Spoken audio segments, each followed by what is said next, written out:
夏天来宜兰最舒服的，真的不是一直躲在冷气房，而是直接泡进会起鸡皮疙瘩的涌泉里面。不过在玩水之前，我们要先到茶园走走，早上的空气真的很舒服。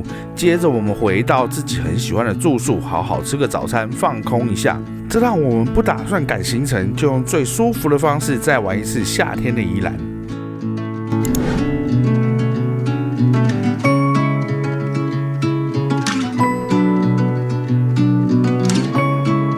早安，现在是早上7点钟，我们已经在玉兰茶园了。因为我们昨天晚上住在离这边车程10分钟的民宿，所以一早起来就可以来到这个地方。这是我们第一次这么早来这里，很舒服，像吹天然的冷气一样。以前我们都是中午啊，不然就是已经傍晚了才来到这边。然后人家都说这边早上更棒，因为会有那种朝露之类的。不过我觉得我们还是来得太晚。不够早，但是还是有一份清晨的宁静感。但是如果可以的话呢，我觉得我应该要更早1个小时起来的。我觉得差不多6点到，哇，会更漂亮。也许可以看到那种云雾缭绕的感觉。对，那这个地方的话，我觉得我们如果差不多正中午来的话，会没那么漂亮，因为太亮了。对，所以就是要有一点点层次的那种暧昧的感觉。对，至少用相机拍的话，就是清晨啊，或是傍晚会是最漂亮的。虽然我们已经有拍过这里了，但是还是简单跟大家介绍一下。这边顾名思义就是一个茶园。我们自己来这边呢，是喜欢什么都不做，就来这边放空看风景。那你也可以来这边找点事情，比如说来这里泡茶，或者是它也可以用餐。那我们昨天呢有喝过这附近的茶，真的是非常的棒。它每天吸这么好的空气，喝这么好喝的水，怎么可能不好喝呢？我个人最喜欢泡茶的位置啊，就是在这边，因为这边啊，只要稍微一有风，灌进来超级凉的，而且这个位置特别有感觉，像一个画框一样。真的。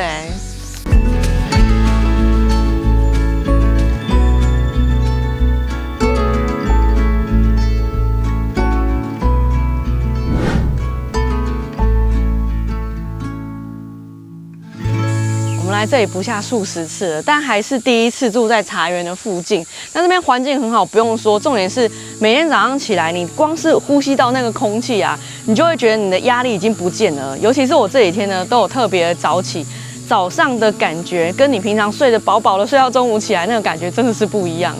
我觉得玉兰茶园算是我们来过超级多次的地方，一生推，就是一个很有魔力的地方，真的。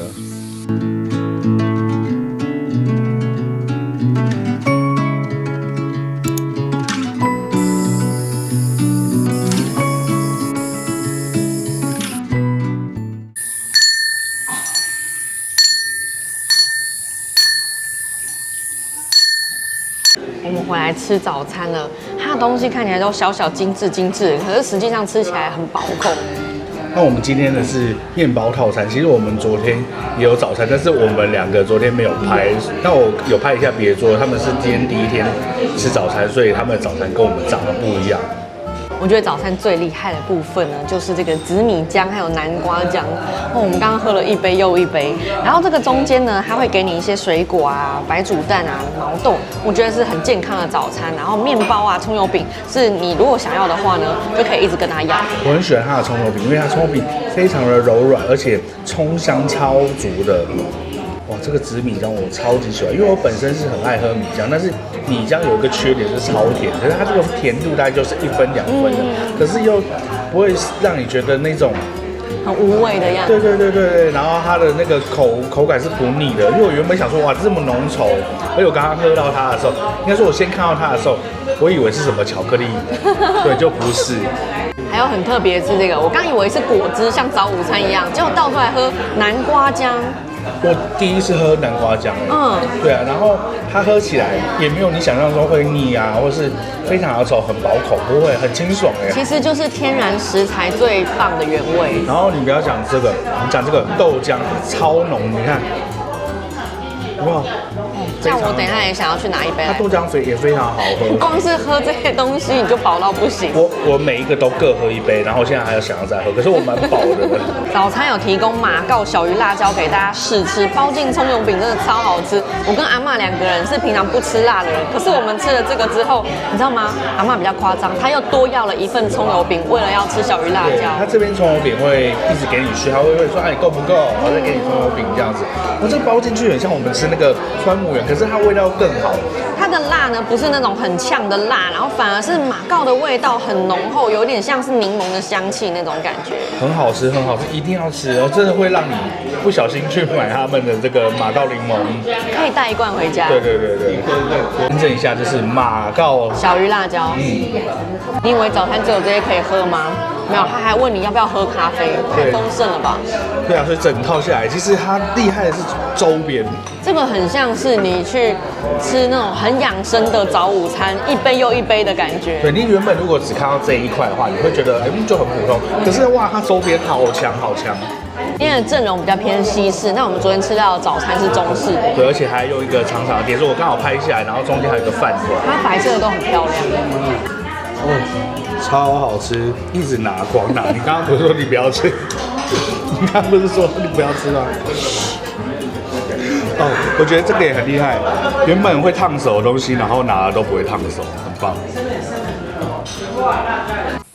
我们吃饱了，带大家来走一走。从入住的时候，老板娘都说很推荐大家可以把鞋子脱掉，光着脚在草地上走一走，吸收天地精华。那我们走完了之后呢，再到餐厅前面，它有一个洗脚的地方，去那边洗冰冰凉凉的水。没想到你真的被老板娘话术到了。不过它这个草地真的是很干净，所以整理得很好。对，而且踩起来是柔软不刺脚的，所以在上面躺也蛮爽的。像我们有带小朋友啊，他也是说，就是小朋友在这边跑跑跳跳，一定会很开心的。其实我也是蛮推荐大家，就是赤着脚来走这个草地，因为这是我们都市里体会不到的生活。没错，我平常就是很懒得把鞋子脱掉，但是说真的把鞋子脱了，赤脚踩在上面的时候，那个感觉还是蛮感动的。我觉得还好，他不是叫我说，你们可以裸体在那边滚。你到底有多想裸体？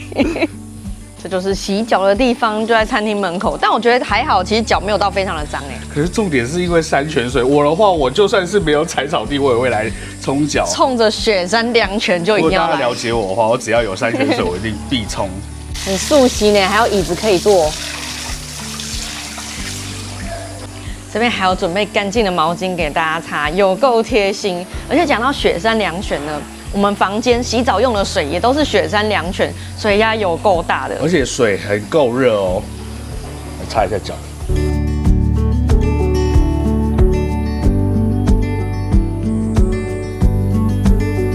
到处来逛一逛，这个空间到处都是老板娘他们出去旅行带回来的纪念品、珍藏品。我发现他也是很爱旅游他几乎环游世界了吧？104个国家，超多的。所以这是104个国家收集出来的纪念品。然后我们刚刚就跟他聊天，他说他因为在做民宿，所以呢对他来说，虽然这边环境很清幽，可是对他来说都是工作。这讲中我们的心声，因为我们在排都是在工作。没错。对，然后他就说他会去日本 long stay， 然后他比如说他去住1个月，他就会把它拍成册一本这很厉害呢，做成一本写真书。对啊。然后我就问了一下资料，哇，太酷了！我改天我也要来去 long stay 2个月。我蛮喜欢老板娘的理念，跟我们内心深处的想法蛮契合的，不一定就是一定要出去玩，而是换个地方生活这样的感觉。我跟你讲，换个地方生活对我来说就是出去玩，就我心情开心就是在玩了。所以我们接下来月底又要去泰国1个月了。拜拜。会发现我最近一天比一天心情更好。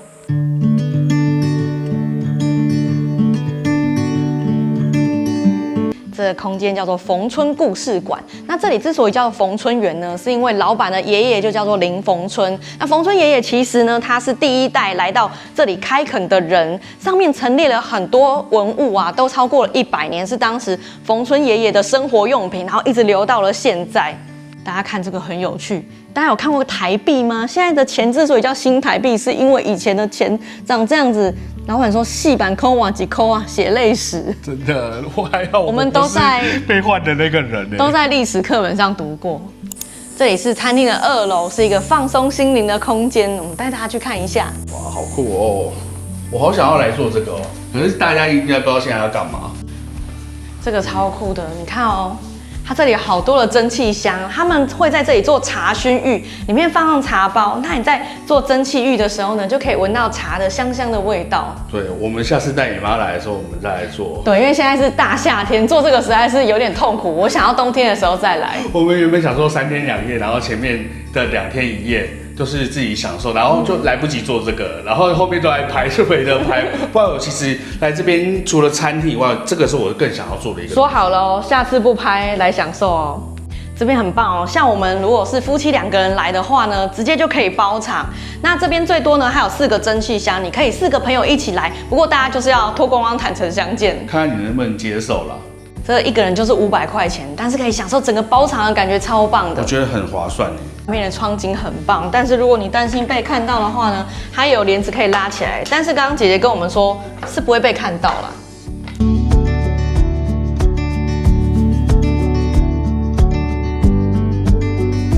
坐在这边看风景，感觉真的很棒哎。对，不过我觉得下次可以争一下，我们冬天再来给大家看一下，总共有4台。其实这空间还蛮舒服的，而且你看这个阳光多么棒啊！然后这个整个卫浴空间全部都是你的，有厕所啊，不要担心啊。哇，这边还可以晒日光浴，应该不会在这边晒，大家应该要换好衣服到这边。好，带大家看另外一个包场空间啊。这个是我最喜欢的，这个才是晒日光浴的地方嘛。对啊，你看这样子哦，这个是不是只是给你这边做瑜伽，然后躺躺的？它这个地方是干嘛？你跟大家讲。这个地板非常厉害，建材本身呢，它就是有远红外线的，所以我站在这边呢，就会觉得，好像稍微有点热热的。对，所以你可以躺在地板，然后温凉你的这个脊椎跟背。这个空间采光很好，如果你们做完蒸汽浴啊，想要躺在这边聊聊天都是没有问题的。那民宿这边它也有提供预约的付费的瑜伽课程，可以在这个空间做瑜伽。其实这样一套蛮棒。我觉得如果蒸汽完，然后大家因为你说包场嘛，那大家躺在这边很棒那也可以约朋友来。哇，上面是有开冷气的，可是这个地上是温热的。我已经快睡着了。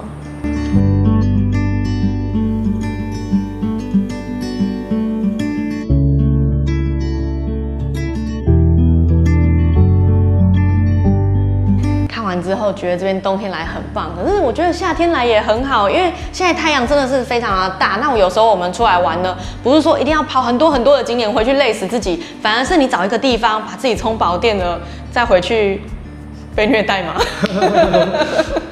的确，我们有时候拍很多，会很想要回归，就是到一个地方好好住下来，然后什么地方都不要。回归我们 chill 的本性。所以你看，我们这2集都在这个附近跑而已。10分钟车程，顶多就20分钟、15分钟。对，以后呢，我们再慢慢多找一些这样的地方给大家。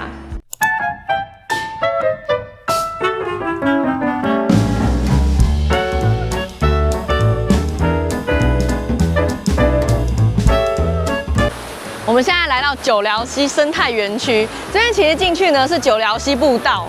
这个步道其实蛮好走的，然后很多人会进去往里面走，大概要走1个多小时，可以到一个瀑布。不过我们今天不到瀑布，今天太热了。对，那因为我们昨天就是碰到玩水的地方，碰到原住民朋友，他跟我说这边也很好玩，可以来这边玩。然后车子开进来，停下来走没多久就有很棒的水可以玩了。所以我们等一下带大家简单走一下步道，然后下去玩个水。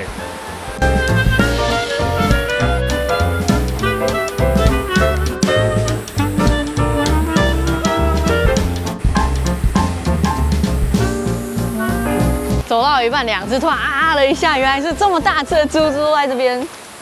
哇，正中午来真的是非常的热，你看大家都撑着伞过来的。好啊，这边步道其实非常好走，你看都是这种平坦的路，然后弄得非常的好。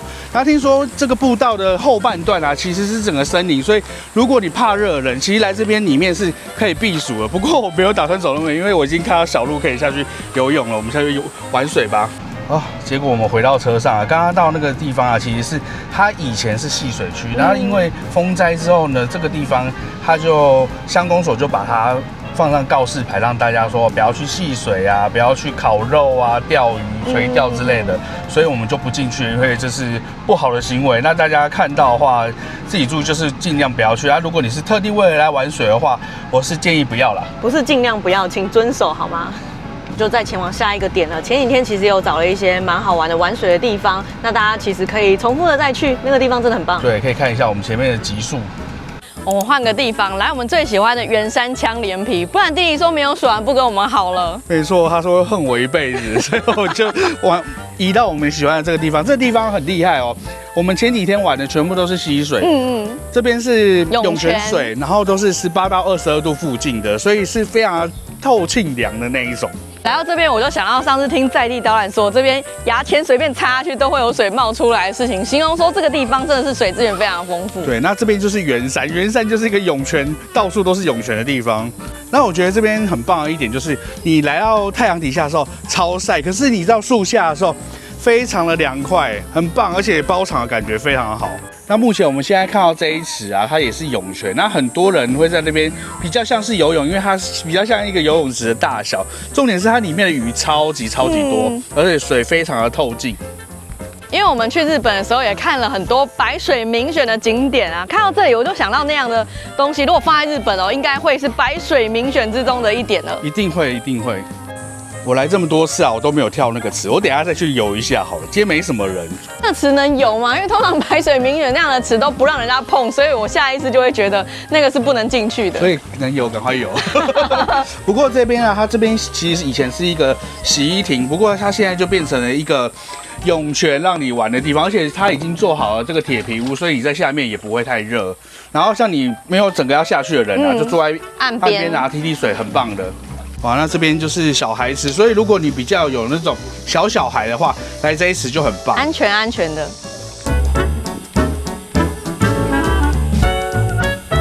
好，你看这边啊，这边有一条路可以一直走。那边有一池是我最喜欢，它比较深，然后大小孩进去里面泡会很开心，或是大人啊想要在里面就泡着很开心。那这边很像一个什么秘境，然后走过去，我也蛮喜欢这样。不过我等一下想要直接去那边泡。以前我们去什么水上乐园玩，也都会有那种游泳池，然后会有一条长长的通道可以走去哪里，很像那样子，而且是自然环境版的飘河。因为我上次看到有人就是拿一个游泳圈，然后叫他爸爸把他推过去，然后就一直这样飘过去这样。你看，如果沿着这个地方一直走，你看这边也有一些池，都很溯溪啦，非常舒服。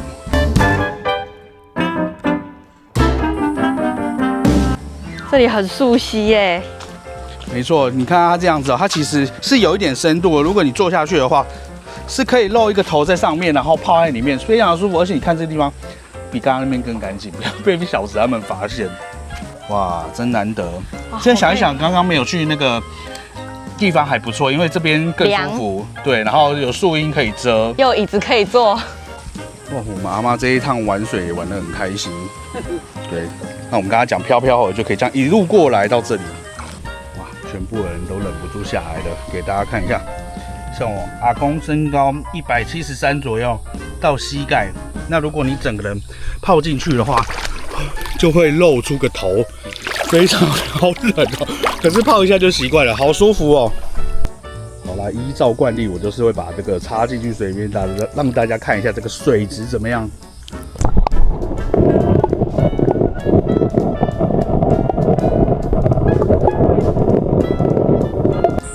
放进去，我刚刚看了一下影片，非常的透，里面都是鱼，然后跟一些飘起来的树叶而已。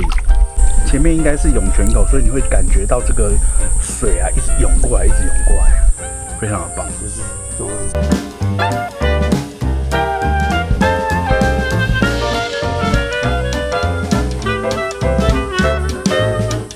这个水呢是中央山脉的。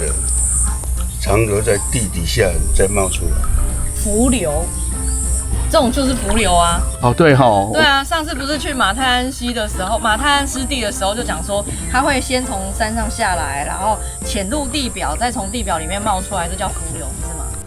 哇，仔细看，鱼真的超多的啦！你看，这是我们刚刚说的飘河，这样走过去就可以通到我们小子跟小皮在玩的地方了。这里也不错你们要不要过来？这边比较棒来。那这边啊，就是我觉得它非常的安全，就不要管说溪水怎么样，它不会暴涨到这里来。就算有的话，赶快上去应该都还来得及。但是玩水都是要注意安全的啦，也是呼吁一下给大家。你在叫什么？尖叫鸡。很冷吗？很舒服。看你。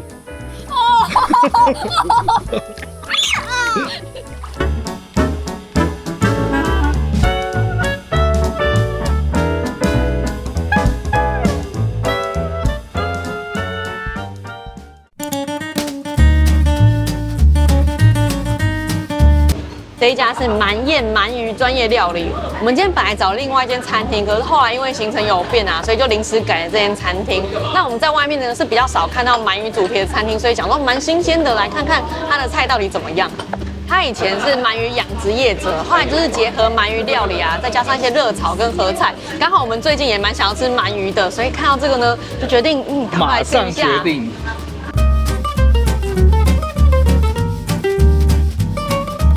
第一道，我们先来吃招牌的蒲烧鳗，怎么样？焦香的香气很足，它的油脂是刚刚好，而且肉质很 Q 弹。其实我们到日本很喜欢吃那种蒲烧鳗，那种炭烧香，其实更香一点。那这个已经肉质什么的，我觉得已经都很棒了，就是少了一点点炭烧香。虽然这样说，但是它很好吃。对，然后它这一份380，其实我觉得算蛮合理的价格。然后其实大家讲一讲，马上都讲完了，所以我们点了2份鳗鱼料理，等一下看下一道。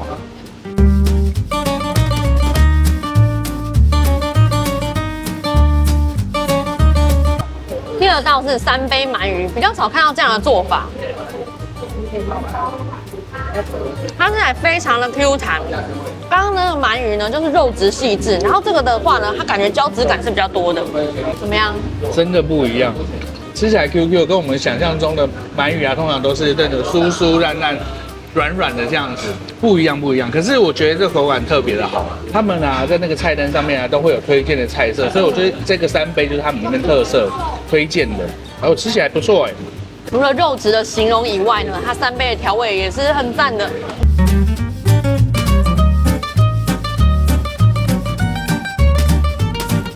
这个是一上桌就被小朋友锁定的3星葱煎蛋，有煎蛋他们是绝对不会放过的。我觉得这个是一个我的标准，如果它的煎蛋煎得很好吃，他们餐厅炒的菜应该就好吃，合格，好吃。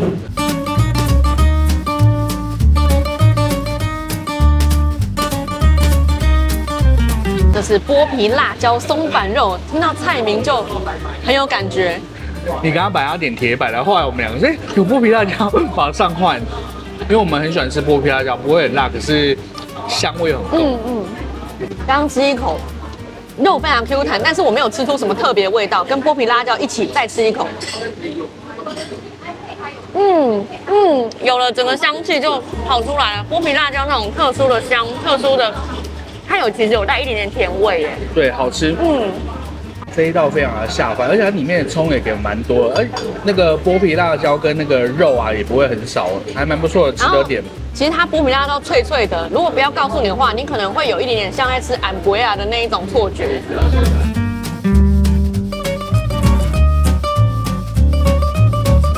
这一道是红烧豆腐。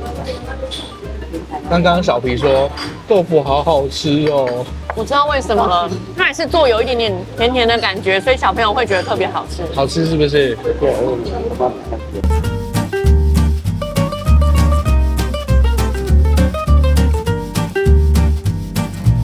这个是双蛋地瓜叶，也是菜单上面有画推荐的。它的地瓜叶非常嫩，很像日本地瓜叶，很细致，而且它那个皮蛋啊很滑，加上蛋也炒得不会太熟，所以整个吃起来很滑顺。通常这种皮蛋的地瓜叶啊，我会觉得说好像它会变得比较浓郁一点，可是它没有，还是清爽的，也是可以点起来，这是他们推荐的菜色，很嫩，很好吃。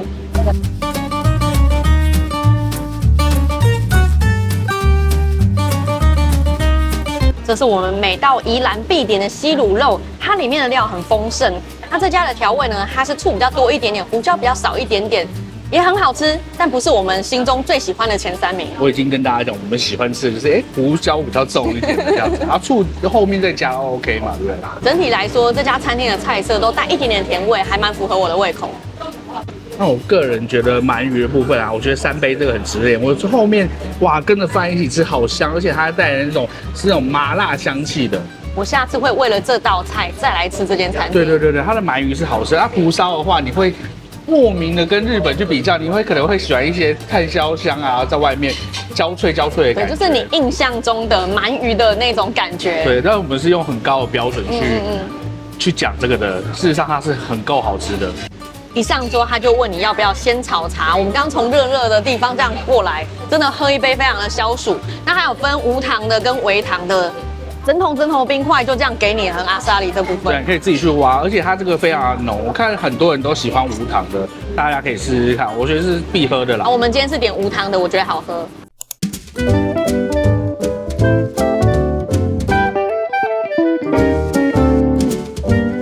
我们现在来到双喜冰果室，今天真的是太热了，不喝一杯果汁来消暑一下不行。我们来到这边呢，就先看一下人家的评论到底推荐什么，结果大家都一致的说，老板非常的幽默。你如果有选择困难症，不知道喝什么，请老板帮你处理就对了。他非常的开朗，而且一来他先给你试喝一下这个。对，因为有人推说红萝卜汁超好喝，他没有喝过这么好喝的。我想说红萝卜汁1公斤啊，给。结果我问老板说双喜耶。然后就转身去倒了红萝卜汁来给我试喝，喝看，怎么样？我老实说，是有一点点切的味道，可是已经比我想象中的好太多了。我真的没有喝过这么好喝的红萝卜汁。帮阿伯用吸管，用吸管喝，用吸管哦。好，要用吸管喝啊。好，来，等一下要让你们成为双喜的铁粉，稍微把注意力放这里。这杯红萝卜汁，我从打第一杯开始到目前为止还没加过糖，没有加糖的弟弟是连蜂蜜都没有。可是为什么它比较没有红萝卜的腥味？因为我在榨红萝卜汁的同时也加了苹果和凤梨。现在机器的汁我全部把它倒出来。等我一下啊。好。还是不是说它的甜味完全来自于苹果和凤梨？你们已经错了。他说我们错了，等一下就看他闭下面棒。空的杯子。家里用的红萝卜，你们知道为什么要做这个实验吗？我们说的食安问题，万一你们是一个不能喝糖的人，结果刚才那边我都加糖，拿给你们说这杯红萝卜是不加糖，你们现在已经喝下去了啦，我也不用拿多，我再拿100块说刚才红萝卜汁好了。弟弟拿不出来哈，移动很起来了，贴不出来。其实你们刚才说哦，原来它的甜味是苹果和凤梨，你们已经错了。它的甜味完全来自于红萝卜。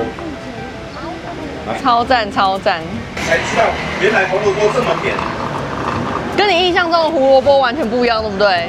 所以这就是胡萝卜原本的甜。我跟你讲，其实刚才那一杯整个都是红萝卜的甜。苹果和凤梨那么贵，我怎么可能放太多？你了解吗？了解。好喝哎。双喜嘞。老板一直在强调双喜呢。双喜呢。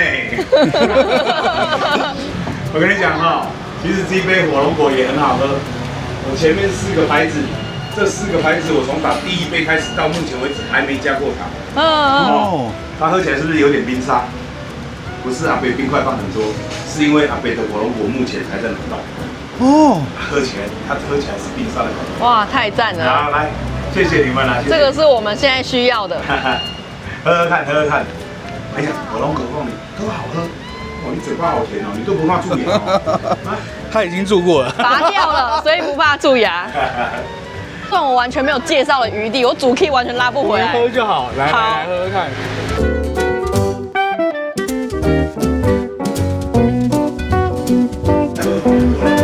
对你有点中暑，老板跟他说，喝点柠檬汁就好了，你就来试试看。等一下那个柠檬哈。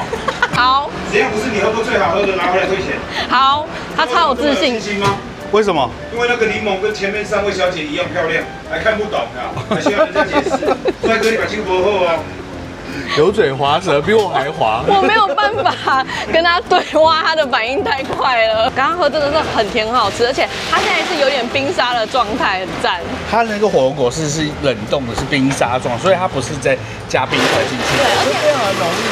我觉得火龙果跟凤梨尬在一起很适合，因为一个味道呢是比较甜腻一点点，一个味道呢又比较没有那么的突出，所以两个放在一起很赞。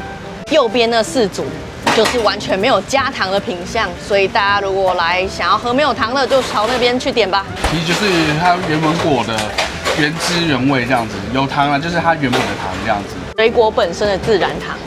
老板超有自信的，说挑战，这是我们从没喝过最好喝的柠檬汁，我们就来试试看。喝喝看。哦，有酸，但是非常的香。有酸有甜，我觉得它可以做拿回去冰，然后唰，变成那种柠檬冰哎，很好喝哎。这个拿不回去，还没有回去之前就没了。它那个柠檬 C 有没有那个维生素 C 完全在我的嘴上？评论上大家都赞到不行，我觉得实际上呢，你可以当做一个景点来，跟老板本身就是一个景点，跟老板讲讲话。你本来心情不好的，太热的，哇，现在心情都好了。而且我跟你讲，它上面有一个东西很有趣，叫做店长处理，因为很多人会有那种选择困难嘛，店长处理他是会望闻问切，是不是？来看你的面相哦，你今天应该要喝苹果尬木瓜之类的。那其实你们今天招牌还没有点到，我们把机会留到下一次。洛梨牛奶是不是？不是，不然牛奶专门店，你不要跟我玩笑。谢谢，老板拜拜，拜拜。我们要准备回家了，就来总结一下吧。现在呢，因为夏天非常热，我们也不希望大家玩得太辛苦，所以这趟宜兰之旅呢，我们每一天都有搭配一个玩水景点，希望大家可以开心的度过整个夏天。因为这一次啊，我们在宜兰是拍了3天2夜，那每一天都是1集，那我觉得大家可以去翻看前面，或是期待后面，因为我也不知道我这个会放在前还后。那大家如果有兴趣的话，也可以看我们之前宜兰的影片。对，我们宜兰有超多影片哦。对，尤其是我们每年都会来一个3天2夜，然后拍个3集走，也可以参考之前非常多的玩水景点，然后避暑景点。好，我们今天先到这边，大家拜拜。